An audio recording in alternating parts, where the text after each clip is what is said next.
favorite places to be, vibrant headquarters. And my friends for many, many years now, you might have seen it on their side, Speed Academy are doing an awesome build on this Integra and have enlisted my help along with the Vibrant Performance team to kind of make their dream come to reality. We got some of the best parts you can get your hands on, and I'm stoked to start making some stuff. So we'll just kind of get you guys up to date of what's in the car, what I'm doing to it, all that fun stuff.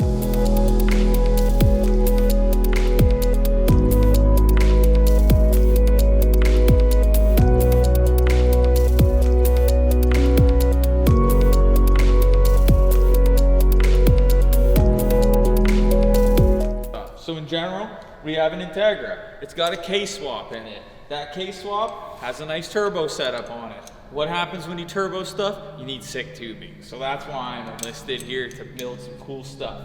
First step first was mount the intercooler up into the bash bar that they had here. Got that mounted up today. So the next step is we are gonna apply the secret sauce. I'm gonna have to take my HD clamp. We're gonna need to weld a couple ferrules throughout the car so that I can start making some nice titanium intercooler pipe. We're making titanium intercooler piping, some of my favorite stuff to do. First thing, weld HD clamps to the intercooler. Next thing, gotta pull off the throttle body, pull off the front cover off the turbocharger so I can then weld my aluminum ferrules to those components. Once that's done, we can put everything back in its home. We can start pulling apart our Vibrant titanium 90 degrees, 45-degree bends, start kind of laying them into their home where they need to be and make everything come together for the intercooler piping side of that. After that, we're gonna be moving on to the exhaust side, whereas I need to now make the wastegate plumb back into the downpipe, so a recirculated downpipe with a nice little flex bellow, little smaller tubings. Then we move on to big tubing, where we're doing a 3-inch downpipe, adapting, I think it's a 3-inch to 2.5 back to the factory system, and then we're also putting a little cutout in the mid pipe. So I think you guys are gonna be along for the ride of me fabricating all the little pieces for this, and we're gonna have some tech tips in between of, I have a problem here, like the throttle body of the turbocharger, what is the first step that I'm gonna do? So I'll walk you guys through that as well too. All right, so this is step one of making the magic happen. So we have our turbo housing here. So what we're going to end up doing is we are going to take our HD clamp ferrules, one of them, not two of them, so ferrule, and we're gonna take this, make sure you don't weld it that way, you're gonna have a bad time, and we're gonna weld that right to it. So I'm gonna Scotch-Brite and clean up the housing, and then I can tack it to it, and then I'll be able to weld that first piece, so then now we have an accepting point off of the turbocharger to start our magic, because that's where the HD clamp is gonna go together, right? It's kind of making sense now. So step one. Step one is a couple steps. Step one is welding a bunch of ferrules to things. So it's more than just one step. It's 1, 2, 3, and 4. So turbocharger front housing off. Next step, I'll get off the throttle body, and we can kind of put everything on the table and get everything in place. Start making magic happen. So we got all the pieces pulled off the vehicle, back on the welding bench now. And it's time to have a blast. We're gonna clean them up a little bit, and then we're gonna weld our first aluminum ferrules to throttle body, turbocharger, and the intercooler back there, put everything back in its home, and then we can start playing with some titanium. We're back at Vibrant HQ making some headway on the Speed Academy Integra. Last time we checked in, I was playing with the intercooler, got that all mounted up on the chassis. Then I took off the turbo housing and the throttle body, and I brought them home so I could put the HD clamp ferrules to them. Now we can attach some titanium goodness, and that's what we're playing with today. We got some pieces laid out in the car there, and I'll probably bring James on over to check them out, because this is one of my favorite Vibrant parts that really help make this job easy. There's a science to this, I find. These HD clamps really need to be perfectly set to each other, like in a circle. Everything needs to be perfect. So luckily, Vibrant has this really good piece. They're called the alignment clamps. So when I pop this off here, how about now? When I pop this off here, you can kind of see we have our two HD clamps with their ring where the O-rings sit on it. So you always want them to be a small little gap, something like that, so that when you go to install the charge piping, it makes it a lot easier to assemble. So this clamp, the alignment tool, it's offered in sizes, I think 2-inch all the way up to 5-inch. They offer them in pretty much every size you would need. These help align the HD clamp to the ferrule you're going to. Obviously, I'm going to do this super smooth and professionally because I'm a smooth professional. See, super smooth and professionally. How about now? That sits like that. So we have our little bit of playroom. You can see the perfect gap that it leaves between the ferrules, lets it set up, and now I can just kind of put everything in place and mock it up. Pie cuts make the job super easy. They come in tight radius, loose radius, all the different sizes you need. We're gonna be starting with some 3-inch off of the throttle body flange, and then it's gonna be 2.5-inch on the turbo side towards the intercooler. So it's gonna be a little mix match of everything. Got some titanium transitions along with these elbows, and it's gonna really help make everything come together super clean, because I don't need to go directly perfectly on a 90. I can spin it around and kind of work around this upper radiator hose we have into the swirl pot. So that's my job for today. I'm gonna start tacking some tubes together, putting them in their homes where they belong, start having a good time.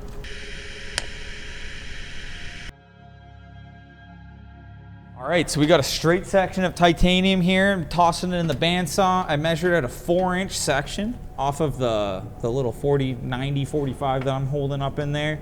And we're gonna cut this as a little tester piece and put us in the right place we need to be.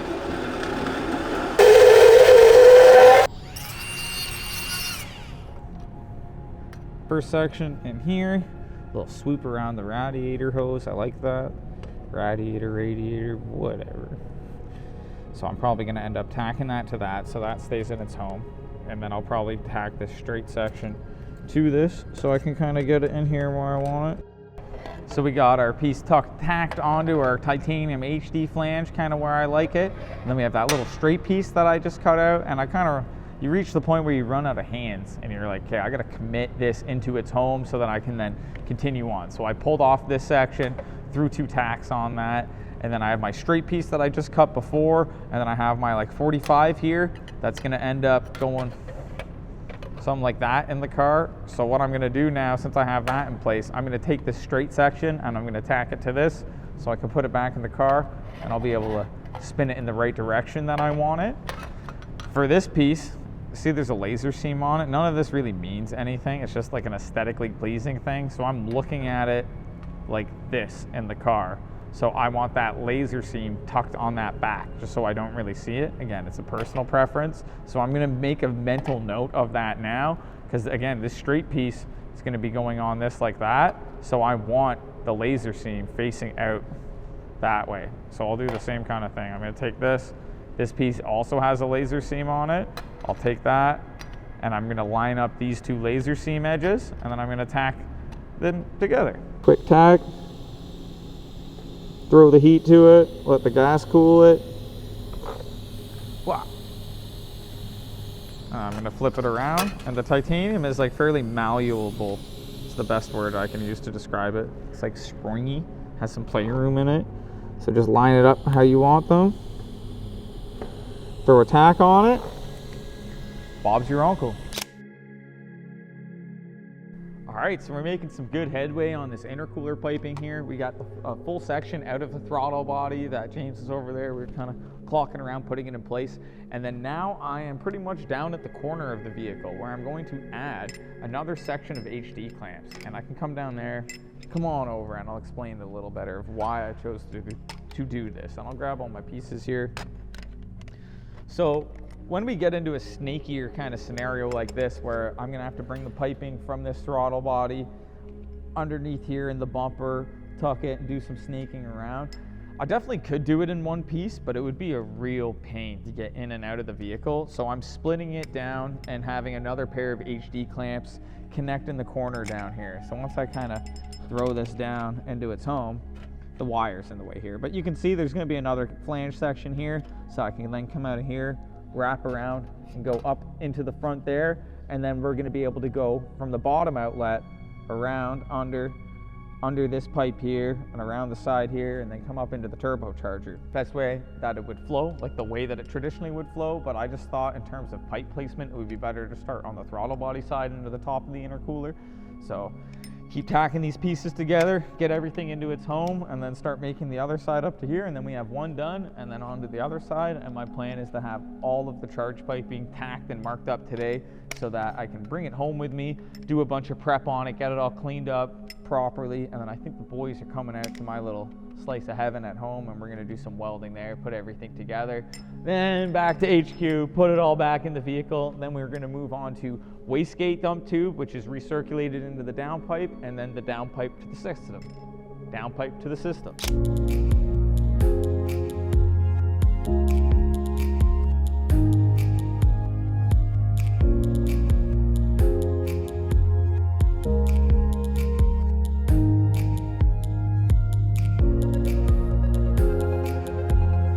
Brought my work home with me, and we've just been laying some nice little silver salmons on some titanium tubing. All the pie cuts are put in place, the HD flanges are there. So yeah, I just have everything coming together, throwing some welds on it, got back purge all set up, and yeah, we're just making some good progress on bringing everything together on the vehicle, welding everything up. And then I think I'm gonna go through a couple tips and tricks, what to do, what not to do, what totally not to do when preparing titanium, welding titanium, and we're gonna have a great day. Let's get back to welding. So after a long morning of welding, a lot of argon ingestion, we have one of our first tubes done. A couple hours into that bad boy, just welding it up. I'd probably say there's 3 hours, 2.5, 3 hours of filling this with argon gas and then welding each individual section. Looking awesome. I'm super happy with it. Now we go to the next side. So now we're gonna clean this one all up with our degreaser, get nice and comfy on the bench, set everything up, start blasting some tunes, keep welding away.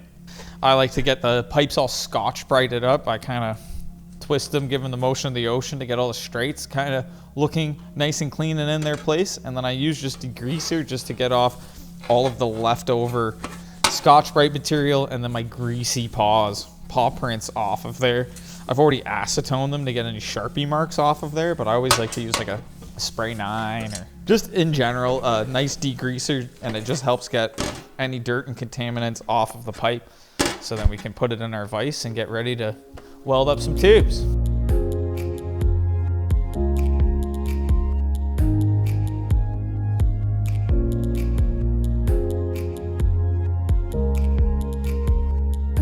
Last time you caught me, we were purging and burning, making some beautiful stuff out of vibrant titanium for the first step of intercooler piping on this bad boy.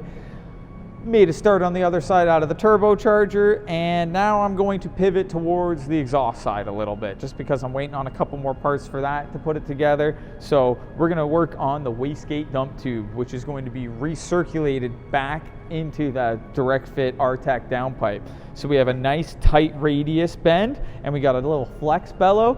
And what we're gonna do is we're gonna turn this combination into something slick and useful for this application. So I'll bring you over to the car and I can kind of show you how I map out where I'm gonna lay this out, because obviously that's a little too much bend for what we're trying to do here, but it's a good radius in terms of the curve that we wanna go with a straight section on it. So let's head over to the car with some parts, check out the sweet tubes, and show you the next steps of marking this tube and making magic. All right, so back in the engine bay here, we got a couple bends with a couple different radiuses. I love these UJ bends because you end up getting a lot of different bends from one piece. It's just for making stuff, makes a lot of sense.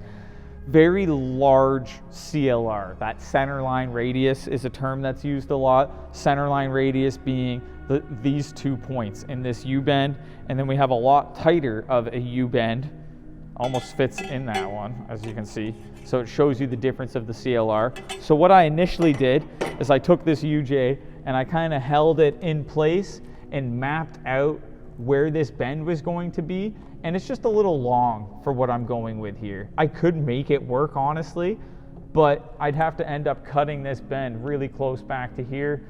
Ovalizes it a little bit. So what I think I'm going to do is I'm going to take this UJ and you can just cut them wherever you want to get the degrees that you're looking for. Obviously, I don't need a 90-degree bend. It's probably gonna be something closer to like a 40, 50-degree bend, but I generally just kind of lay it in its home where I'd want it to be, and then I visually just make mental note of where I'm going to want to cut on the bend. So a lot of fabricating is just guessing and playing around and cutting stuff and figuring it out and finding out what's gonna work and what's not gonna work. But I have a general game plan. I got two sets of bends that are gonna get me exactly where I need to be. So I'm gonna bring this over to the bandsaw after I make my mark, cut that out of it, bring it back over with my little flex bellow that I have there, because it's gonna be a bend out, small straight section into that little flex bellow I had, and then another straight section to merge back to the downpipe. So let's get back to business and start making some cool stuff. So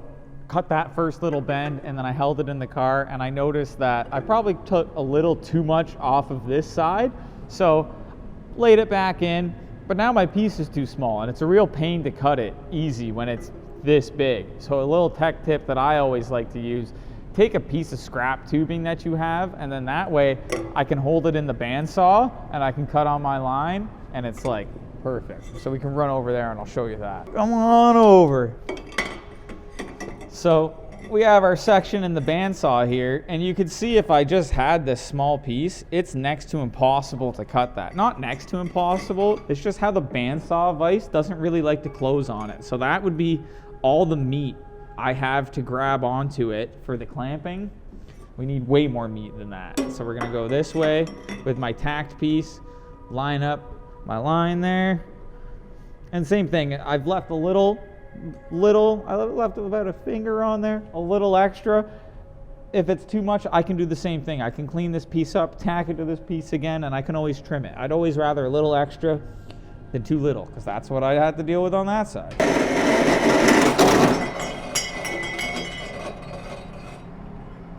My tacks broke. It ejected it because I only put 2 tacks on it. So let's put 4 tacks on it and we should be good. All right, so these tacks will hopefully now make it so it doesn't explode off when I go to cut it. In theory, it shouldn't break. Success.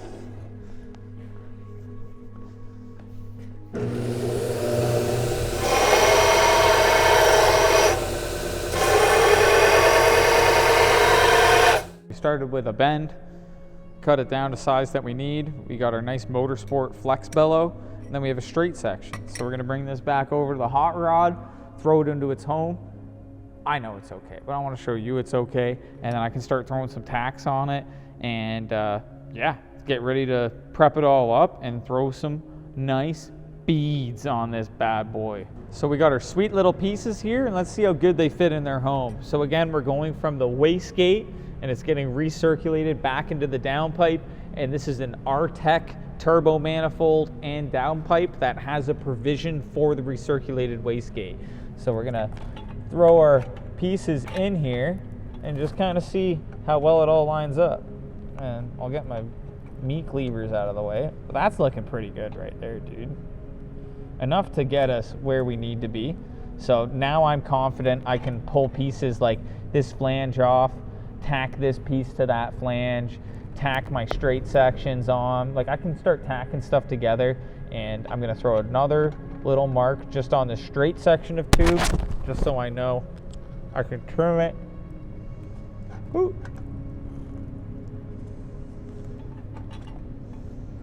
Know that I can trim a little off of it, so bring it somewhere like there.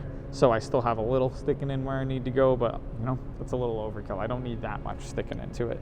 So I'll do the same thing, grab that piece of tube that I had, throw a tack on it, trim this up.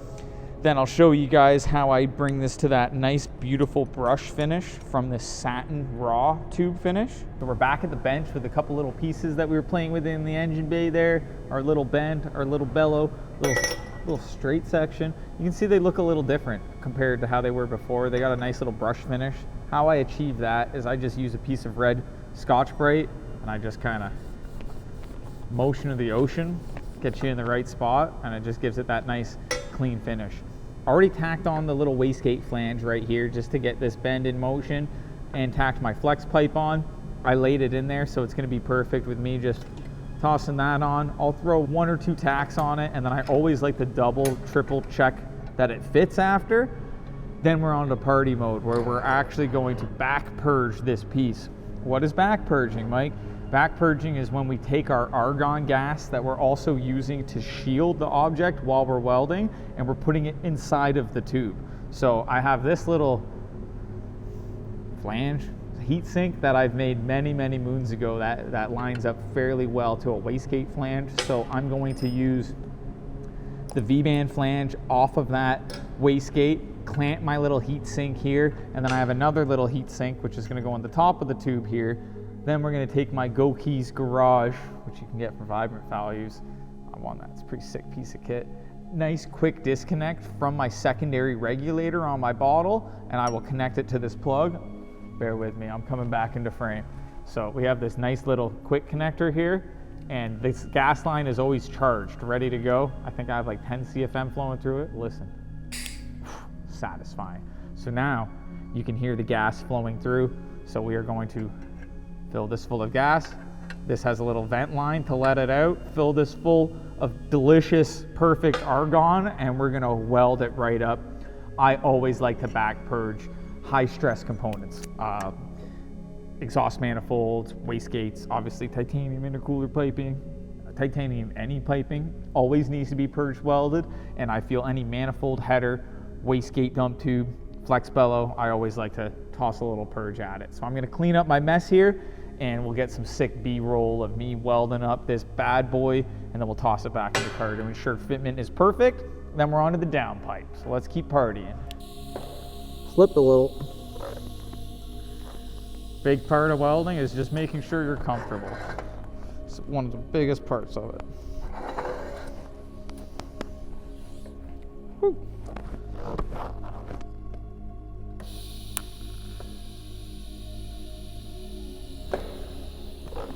Beautiful. That's why I also like to clean it off, because there's a bunch of grease and just contaminants in the tube from the manufacturing process. I've obviously cleaned this outside to be that nice, clean brush finish, which it is. What a nice little piece of kit there. It's very dirty right now, just because my grubby hands. So I'm gonna keep putting my grubby hands on it, toss it back in there. Should fit perfect, bijou, as my French friends would say, like a fine piece of jewelry. So that's our recirculated wastegate. It has a little bit of playroom just because of how that manifold is laid out, but can you get the sound? It's very satisfying. Just like a little. There we go. That's the ticket, baby. So we'll Zeus her together, weld her all up, clean it up, back purge it. Then that wastegate dump tube is dialed and onto the downpipe. Back in my day, we had to make these heat sinks just to keep all your surfaces nice and flat. So we have our V-band flange to go to our wastegate on the one side. Obviously I want to plug it to purge weld it, but I also want to use this chunk of aluminum, and that's going to act as a heat sink. So when I'm welding that flange, we want to make sure that too much heat doesn't go into it and make one side untrue compared to the other. So this flange that I have on here is just going to help keep our surface nice, smooth, and flat.